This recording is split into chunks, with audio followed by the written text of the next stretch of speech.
बिस्मिल्लाहिर्रहमानिर्रहीम। अस्सलाम वालेकुम। अज़ीज़ तलबा, आज आप लोगों की तरफ से मिलने वाले कमेंट्स में मुझे गिलगित बल्तिस्तान से जो एक मैसेज मिला है कि मिली नगमा जो है उसके ऊपर आप वीडियो जल्दी अपलोड कर दें। तो बेटा, आज मैं आप सब लोगों की बल्कि उस्ताज़ा कराम की तरफ से भी जो मुझे ये कहा जा रहा है, अल्हम्दुलिल्लाह मैं अल्लाह ताला की शुक्रगुज़ार हूँ कि आप लोगों ने मुझे इस काबिल समझा है। और मैं कोशिश करूँगी कि आप लोगों को सही तरीके से जो है ये नोट्स पहुँचा सकूँ।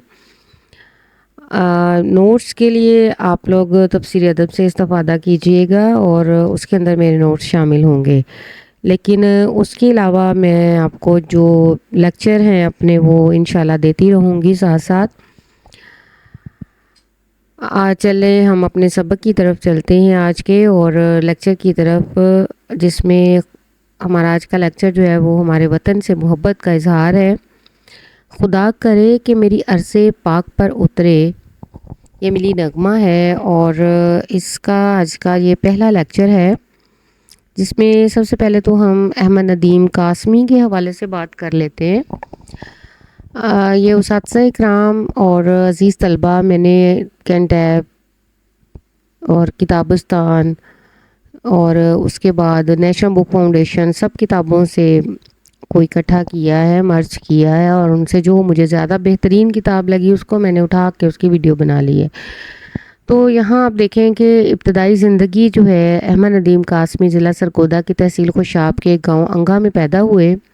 असल नाम अहमद शाह था, मगर शोहरत कलमी नाम अहमद नदीम कासमी से हुई। इब्तदाई तालीम कस्बा अंगा में वालिद पीर गुलाम नबी की सरपरस्ती में हुई।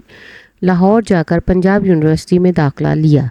बीए करने के बाद अमली ज़िंदगी का आगाज़ महकमा अनहार आबकारी में सब इंस्पेक्टर के तौर पर किया। ये नहरी निज़ाम जो होता है। अहमद शाह में एक हमागीर शख्सियत का अहमद नदीम कासमी था। हमागीर से मुराद ये होता है कि हर तरफ से बहुत सारे पहलू हैं उनकी शख्सियत के।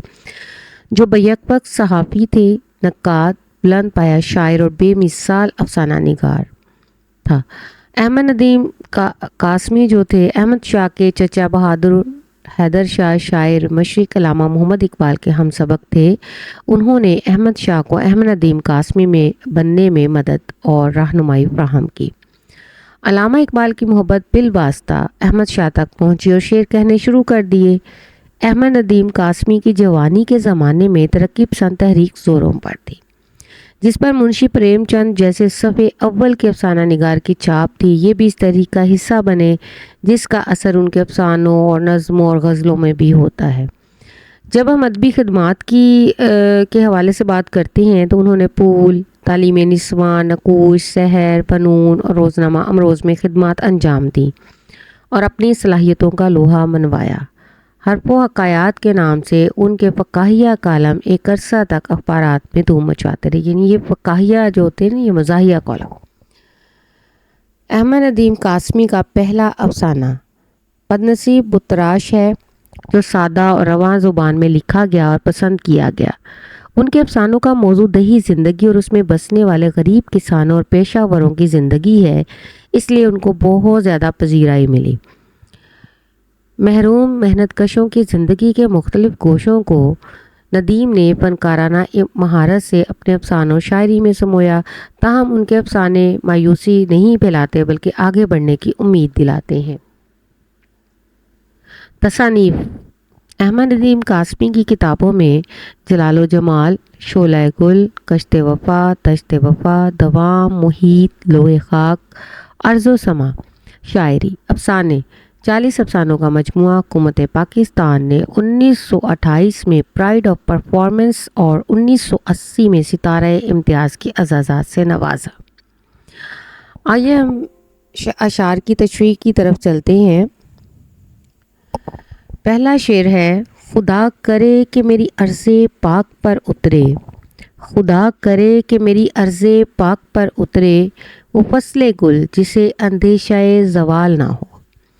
अज़ीज़ तलबा, जब हम शेर नंबर 1 की बात करते हैं तो इसमें आप देखें सबसे पहले आपको اس کے الفاظ معنی کے اوپر جب آپ غور کریں گے تو ارض پاک دھرتی ہے، پاک دھرتی یعنی پاک سرزمین، فصل گل، موسم بہار، پھولوں کا موسم، اور یہ ایک مرکب ہے آپ کا فصل گل، بہار کا موسم، مرکب اضافی، اندیشہ زوال، زوال کا ڈر، یہ بھی مرکب اضافی ہے، یعنی زوال تنزل کو کہتے ہیں، ترقی یا عروج کم ہونا۔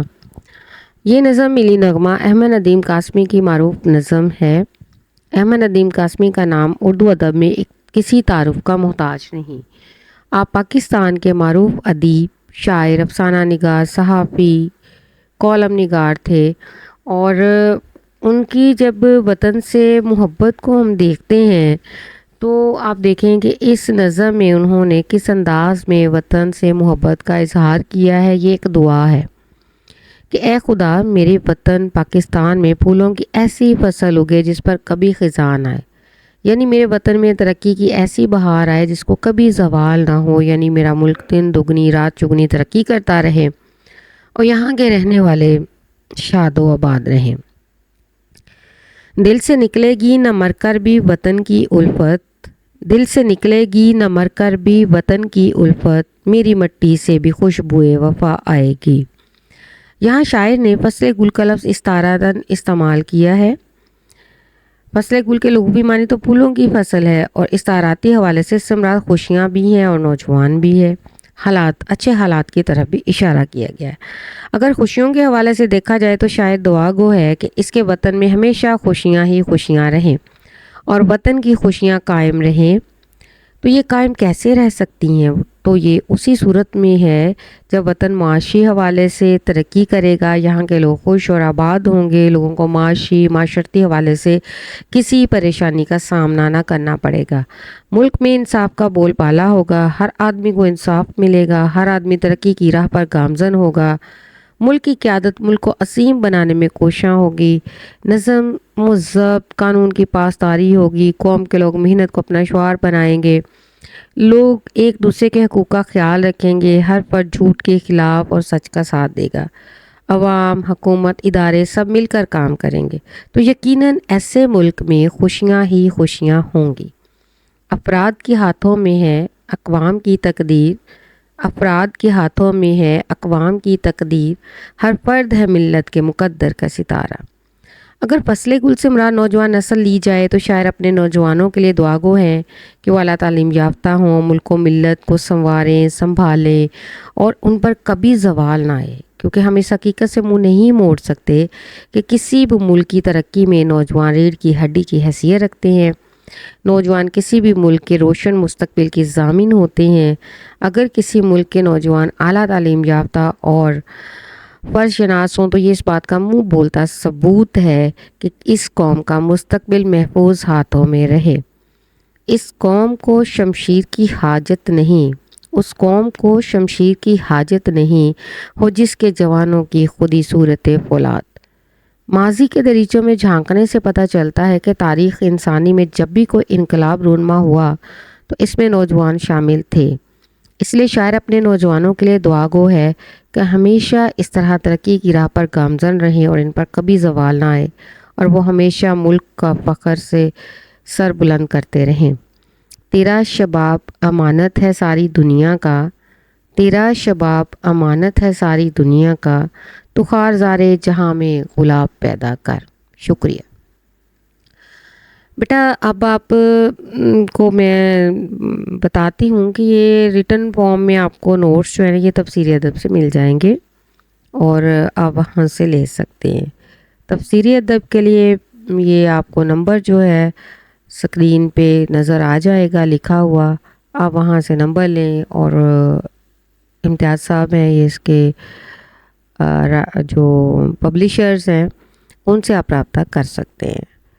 تو بیٹا میں دعا گو ہوں کہ اللہ تعالیٰ آپ لوگوں کو کامیاب کرے اور آسانیاں عطا کرے۔ انشاءاللہ اگلے لیکچر کے ساتھ میں آپ سے دوبارہ ملوں گی۔ اللہ تعالیٰ آپ سب کا حامی و ناصر ہو۔ سبسکرائب بھی کیجیے گا اور لائک بھی کیجیے گا، کمنٹس بھی دیجیے گا، اسی وجہ سے یہ میری موٹیویشن ہے، میں یہ آپ لوگوں کے لیے آگے سے آگے کام کر رہی ہوں۔ شکریہ۔